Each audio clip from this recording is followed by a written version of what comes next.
Hi, everyone, and welcome back to another episode of the Polyglot Perspective Podcast, hosted by me, Taylor. And me, Lily. In today's episode, we'll be talking about language burnout and ways one can cope with it. But before we get started, we would really appreciate it if you could take a few seconds to subscribe to our podcast and our YouTube channel, as well as leave us a great review on Apple Podcasts or wherever you get your podcasts. This would truly help us out a lot. Another reminder is that all of the podcast episodes will be available on our website at polyglotperspective.com, so feel free to check them out. Thanks so much. And without further ado, please welcome our guest for episode 4 of season 2 of the Polyglot Perspective Podcast, Bianca Pinheiro. Bianca is a 16-year-old Brazilian teenager who loves studying languages, listening to music, reading books, and watching movies. She is currently a part of the Polyglot Perspective team as a Portuguese translator. Her mission in this organization is to share knowledge about languages to her native language. Thanks so much for joining us today, Bianca. At the start of each episode, we have the guests introduce themselves in the languages that they're currently learning. So please introduce yourself. Oi, pessoal, tudo bem? Eu vou começar me introduzindo em português, porque eu acho que é a língua que eu mais estou confortável. E o meu nome é Bianca, eu sou brasileira, e eu comecei a aprender idiomas em 2018, com a língua inglesa, e depois eu comecei a estudar em espanhol em 2020. E agora eu estou estudando o inglês e o espanhol. Hi guys, my name is Bianca. I'm from Brazil, and I started studying languages. Actually, I started studying English in 2018, and last year I started studying Spanish, so right now I'm studying Spanish and English. Hola a todos, mi nombre es Bianca. Empecé a estudiar idiomas en 2018 y año pasado empecé a estudiar español y ahora estoy estudiando inglés y español al mismo tiempo y soy brasileña también. Entonces, creo que es eso. 안녕하세요, 저는 비앙카입니다. Oh, that was great, Bianca. Nice. I really like to hear your Korean too, because I see your studygram and then see your notes sometimes. So it's cool. Oh, her studygram is so cute. Can we just talk about her studygram for a second? It's so organized and it's literally perfect. Okay, sorry, continue. Yeah, and can you tell us a little bit about how you started with language learning? How'd you get interested in it? Oh, sure. So last year at the end of the year, I was really pressured about school and I was missing doing something in my free time.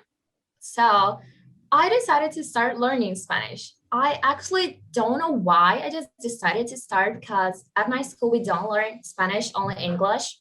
So it's our main language. And I use it to not like Spanish. As a Portuguese native speaker, we kind of have a feeling that we do not need to learn Spanish. And I was like, no, Spanish is not that goal. Not for me. I don't like it. And then when I started learning Spanish around October, I guess, I fell in love with that language. It's just so pretty and amazing. I love how it sounds. And I guess learning that language, learning Spanish in that time, was a way to run away from my problems and have a time for myself, just focus on something and make progress on that. It was incredible. So I guess it was just a way to have another hobby and not related to only study for school or something like that. Yeah, that's really interesting. And do you find that since Spanish is pretty similar to Portuguese, have you found that since you started to study English, I'm pretty sure you've probably studied English because you say you studied it in school, so you probably studied it for a pretty long time. Have you found that studying Spanish was easier than studying English and say Korean as well, since it's pretty similar to Portuguese? Actually, Spanish was harder to study than English, but at the same time, it wasn't. Because at school, we study English since we are really young, but the problem is that we only learn how to write. We don't practice our speaking, listening, and reading, for example. So when I started learning Spanish, it was like a new world to me because everything that I had to learn in Portuguese, that was in Spanish. All the verb conjugations, all the verb tenses, and it's really similar. Spanish and Portuguese are really similar languages, but that's a blessing. But at the same time, it's a nightmare because you mix so much that people won't understand you. So you really have to focus on that language on Spanish and try to understand since the beginning, like to understand Spanish. Um, Imagine that you are not a Portuguese native speaker. That's why I decided to learn Spanish and through a English book. I bought an English book to learn Spanish, even though I could use a Portuguese book because it would be really easier to me. But I decided to learn through English. That's Yeah, actually that really makes smart. sense. Yeah, to use like a different language that's not your native to learn, that's really smart, especially because they're so similar. Because, for example, like Japanese and Korean, like a lot of people don't recommend you study it together because they're very similar in grammar. So it's good that you contrasted it by using English to study Spanish. That also shows like that you're learning both languages at the same time. So good for you. Yeah. The main problem related to those two languages actually is that English is hard because of the way that you pronounce all the words. Really hard to a Portuguese native speaker. The letter R, for example, was impossible to me to say. I didn't know how to say the word world or R. It was impossible to me, but now I'm feeling grateful because like now I can speak and understand you all. Mm. And about Spanish, the hardest thing about Spanish is definitely the verb conjugation. I just dislike all those things like yo, tú, él, nosotros. Tell me why that thing exists. No, yeah, I can definitely relate because like I'm learning Spanish and Chinese right now. And I can tell you that even though Chinese, I feel like Chinese has like this reputation of being like the hardest language for native English speakers to learn. But I feel like Spanish, in a sense, is harder to me to learn than Chinese. Spanish has so many like verb conjugations, the grammar is pretty difficult, whereas Chinese grammar is super simple. So yeah, I can definitely relate to you talking about how difficult verb conjugations are. Yeah, Chinese like has no verb conjugations. It's like you say it one way, like 去, that means like to go. It's just that with everything we, he, she, that's it. So in that aspect, Chinese is easier. And Bianca, we know that you have a studygram and you're working on your future language projects. Can you talk about what you're working on and what kind of plans you have? Yes, I'm really excited about this project. In March, I was thinking about to create something to help others related to something that I like to do. So foreign languages, I like to study and I have an studygram. So studygram and foreign languages just connects to each other. And in this project that I'm already developing and soon will open applications, it's basically a project to teach foreign languages through teachers, I guess. So it will be like a mentoring program in 4 months. So during 4 months, you are going to learn a foreign language if you apply to be a mentee, and you will learn with a native speaker. It's a volunteer program. So we will try to find volunteers to teach. And anybody that is interesting to learn that language, you can just apply to. And I'm currently working in the website. It's almost done. I just have to do some stuff related to that. And we'll open an application in July. So I'm really excited about it. Yeah, that sounds like really cool. That sounds really fun. So it's like probably like sort of like a mentorship, mentee sort of program, and it's volunteer based, right? Mhm. Yeah, that's really exciting. Also, like kind of going back a few steps, you mentioned obviously that you have a studygram. We've all seen how great your studygram is.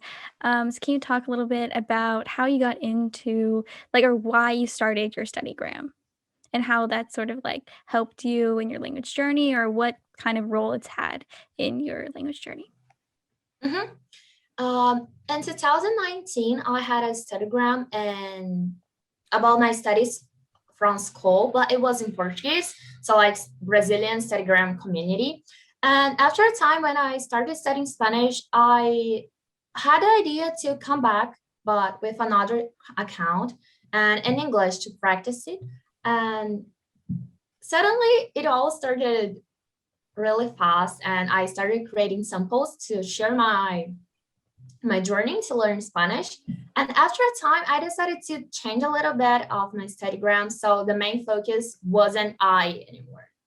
It wasn't about me, but about the others. So after a time, I started posting about how to be more productive, some tips that worked for me, and how to start learning a foreign language from the beginning, because I was also a beginner. I'm still a beginner. I'm still a learner. I'm still learning languages. So after time, I decided to focus my studygram to help other people learning. And it's been a really exciting journey. You can meet a lot of people and share knowledge about it. So I'm enjoying a lot. Yeah, that's really great. I definitely can relate to you on that point because I also started I kind of like Polyglot Perspective in the beginning. Lily can attest to this.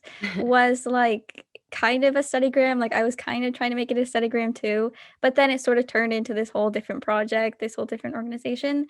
Because in the beginning, like you too, I was interested more in like, oh, I want to see like other people in a community where they're also interested in learning languages. And I was like, it's really cool. You get to see people from, students like myself from all across the globe who are interested in learning languages. But then I turned it into sort of like helping others instead of just sharing my own journey, just like sharing other people's journeys and just like doing this whole thing together, which I think is really fun.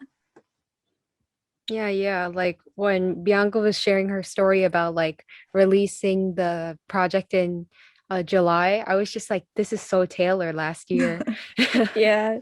Taylor, like she made her own website and then she did also with languages. So you guys are very similar in that aspect.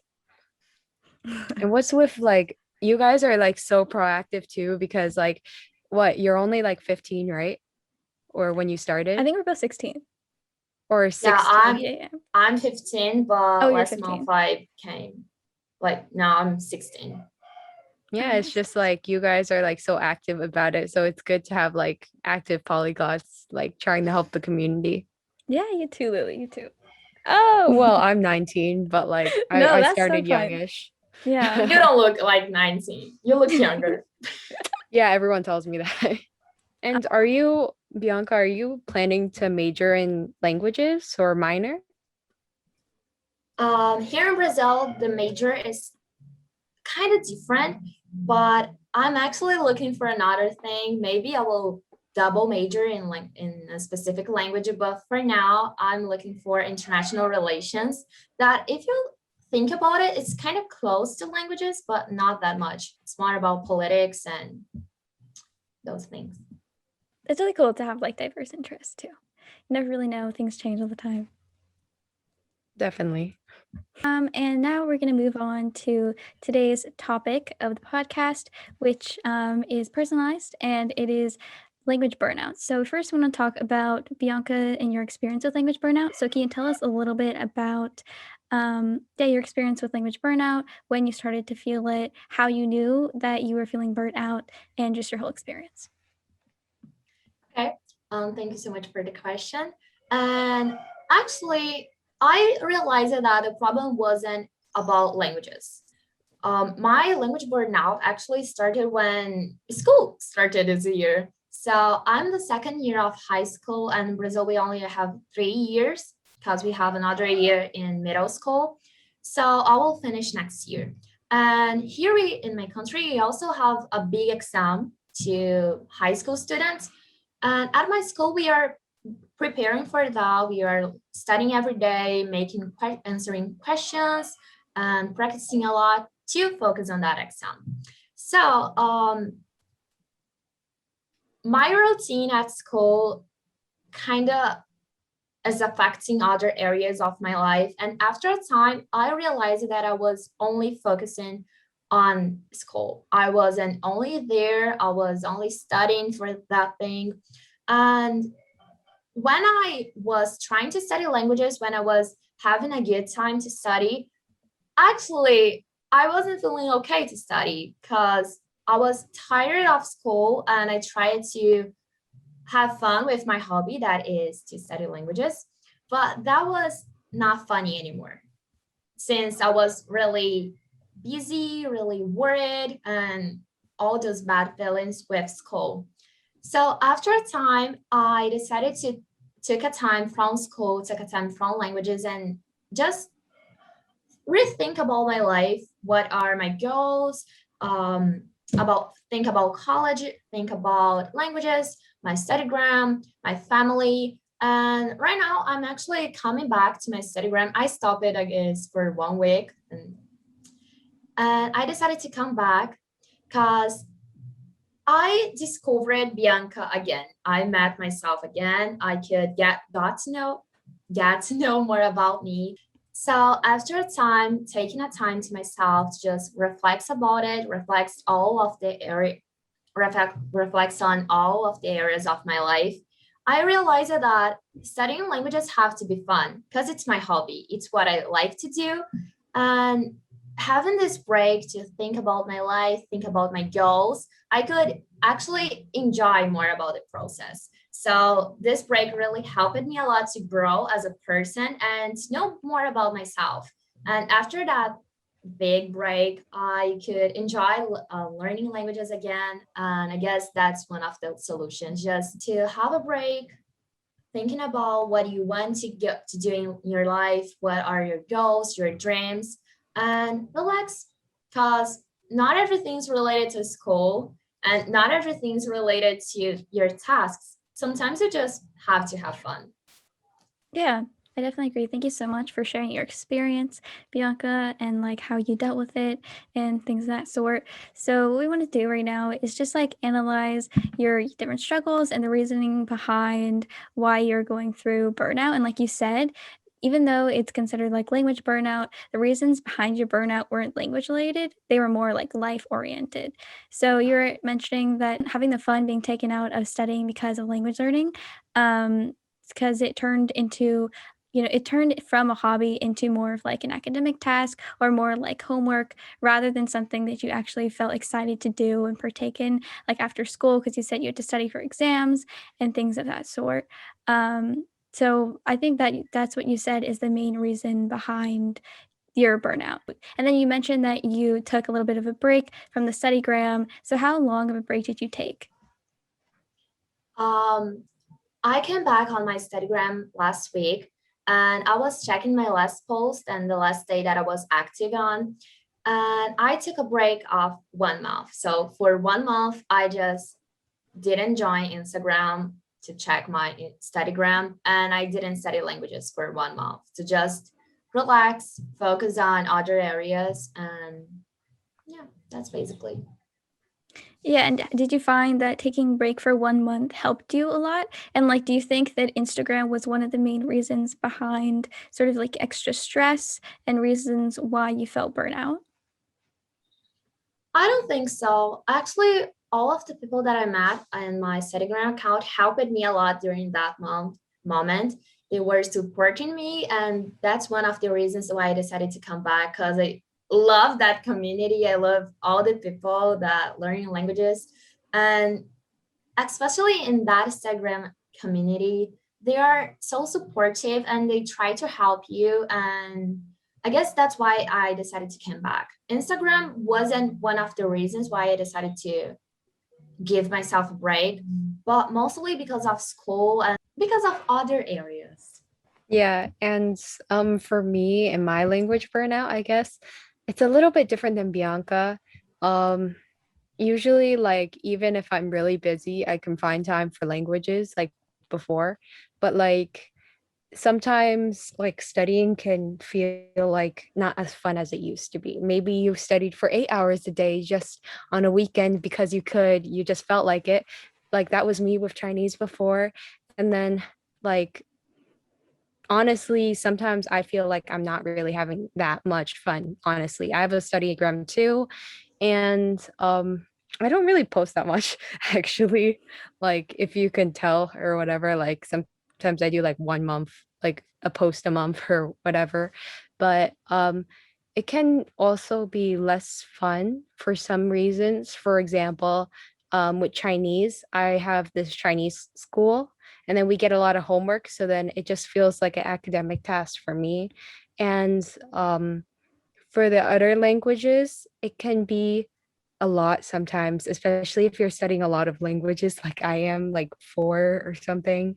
And like posting pretty notes to Instagram, like you got to edit it. It takes a long time sometimes. So it just doesn't feel that motivating. But during these language burnout times or don't want to post on your studygram, you can find like different ways to study. Yeah, I definitely agree. I feel like everyone has a different experience with language burnout or just burnout in general. Um, and for me, my experience was I feel like I felt pretty burnt out towards the beginning of was it this year or last year? I don't really remember. But I started learning Mandarin for like an entire year, starting from last year. And I was super motivated. I feel like we all get that like super like really like strong motivation in the beginning. We're like, okay, I'm gonna be fluent in this language. I can do it. And then after a while, you're kind of like, oh, this is harder than I expected. So that was kind of for me because I didn't really have any experience learning other languages. I only learned Spanish in school, so I didn't really know like what I was doing. I was just like searching like in the internet for like endless resources, and then I was just confused. And Mandarin is like really heavily spoken, so it has a lot of resources, which is really great, and I'm really thankful for that. But that being said, like you don't know which one to use, especially if you're trying to study yourself. And everyone has different tips. So like if you were to go to YouTube and search like how to learn Mandarin, some people will say like, oh, here's the best course, here's the best textbook, here's the best, like YouTube channel or whatever. And you don't really know. So I feel like for me, the reason behind burnout was I just spread myself too thin. I was just trying to like be fluent in Mandarin and then like also manage like Polyglot Perspective. And then also I went to summer school and like I had a bunch of like other things going on. So I feel like that was also like a reason. So I feel like for a lot of us, it's like a lack of motivation like later on, but also on top of that, it's just feeling stressed because of other activities that we have to do. Um, but yeah, I think that's all of our experiences with burnout. Lily, can you talk a little bit more about the science behind burnout? So there is science behind this burnout that we all experience. Like some people may wonder, what is language burnout and how do language learners realize that they're experiencing it? So, in general, burnout is characterized by emotional exhaustion and ineffectiveness in maybe school, workplace, and maybe you just have negative responses to stressful conditions that you experience in life.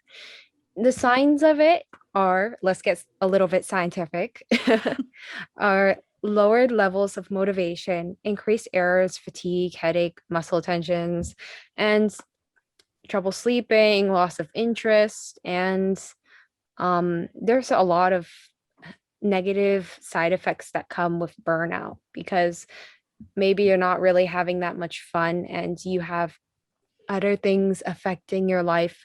So it just makes you not really want to learn languages, even if you're really passionate about it. And another point I wanted to bring up was when we were doing some research on this episode on this topic, it really intrigued me.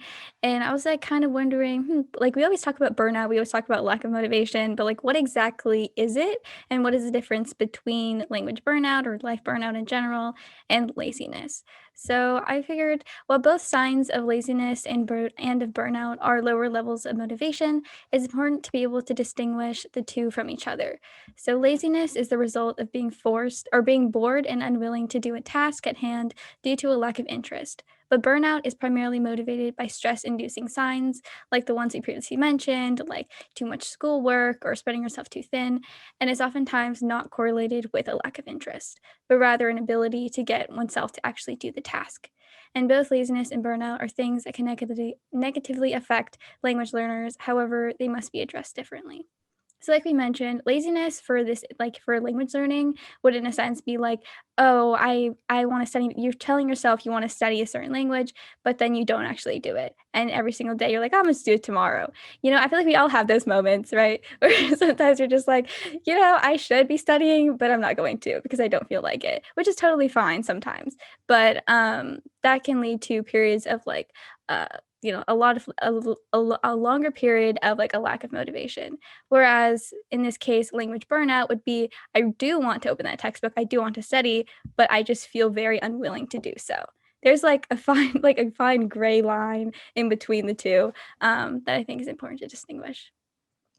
And some ways to deal with laziness would be setting achievable goals, checking your progress periodically, removing distractions like your phone, different apps like Instagram, social media when you're studying, and finding new ways to learn languages that actually interest you. Because maybe, you learn to do it through like a traditional method, like a textbook, but then you find that that's boring you, and so you don't want to open it up anymore. So maybe try, listening to podcast episodes or doing something else. So in terms of coping with burnout, Bianca, I know you mentioned that you took a break from Instagram and that helped you, and you took a break from language learning as well. What are some other ways that you coped with burnout?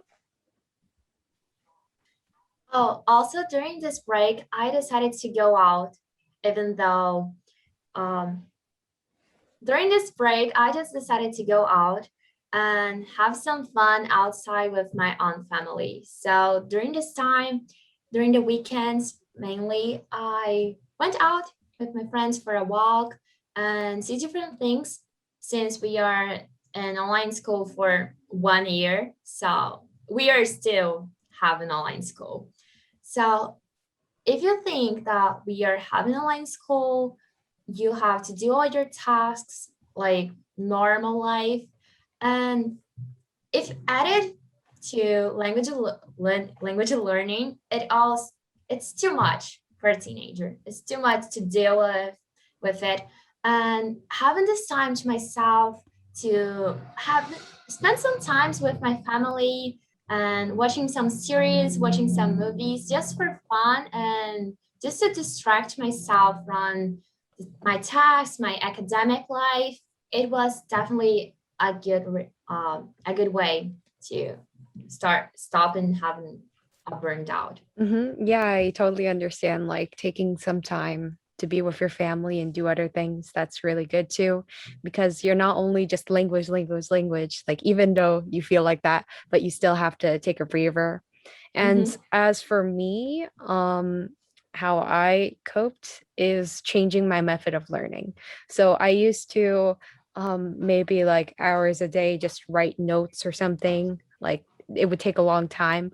But what I do now is I focus on conversation with Spanish. I talk one-on-one with people that are in my neighborhood, and then like I learn like saying, oh, ¿cómo se dice esa en español? Like, how do you say this in Spanish? And then they would help me, and that's how I learned. So it's more passive, but it works.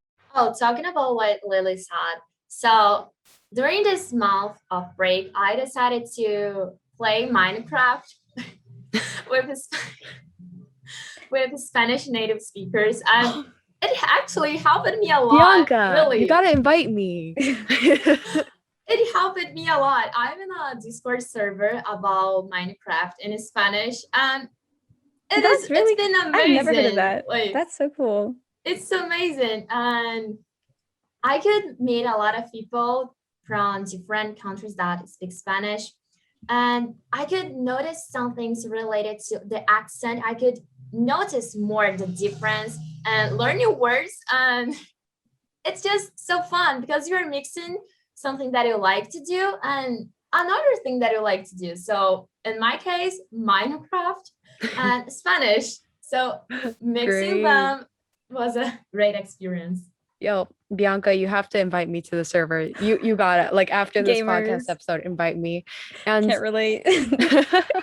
Yo, I have the same experience. Like I've been playing Naruto online, and then like it's not meant for Spanish. Like I'm on an English server, but like I met these like Spanish speakers, and then every day I talk to them, just like text, but like still works. Yeah, see, like I feel like doing things like this, doing things that take your mind away from just like study all the time, but finding fun ways to just like immerse yourself, because I feel like immersion is definitely the best way to learn a language, just finding ways that you can have fun, but also at the same time still learn new things. Like Bianca said with like Minecraft, and I know other people like play language games, or they go to like a cafe, or they go to a certain store where they only speak a certain language. you can find like really fun ways to immerse yourself, even if you don't live in the country. Yeah. So And what about you, Taylor? Like, for how do me, you deal with your burnout?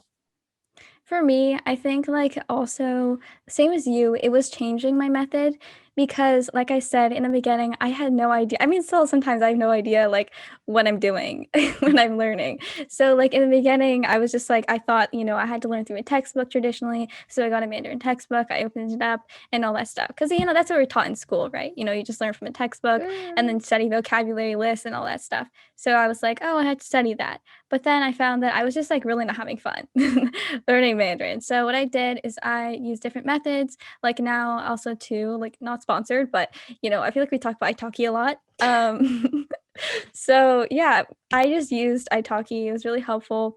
Talking to like language tutors every few weeks or so, and then just like updating them, just like having someone to use your language that you're learning. And if I feel like it really helps to talk to someone, like whether it just be a friend or just use like some exchange or something, because then you can see your progress as like, the weeks progress and you start booking more lessons and you start improving, and it's just helpful. Or also I just like watch like different like I think I mentioned earlier, I watch like Peppa Pig videos or like cartoons um in Chinese, which is really helpful actually, like kind of cringy but like really helpful because you get like another side of the language and you get more simple words, and I feel like my confidence like boosted when I watch those videos.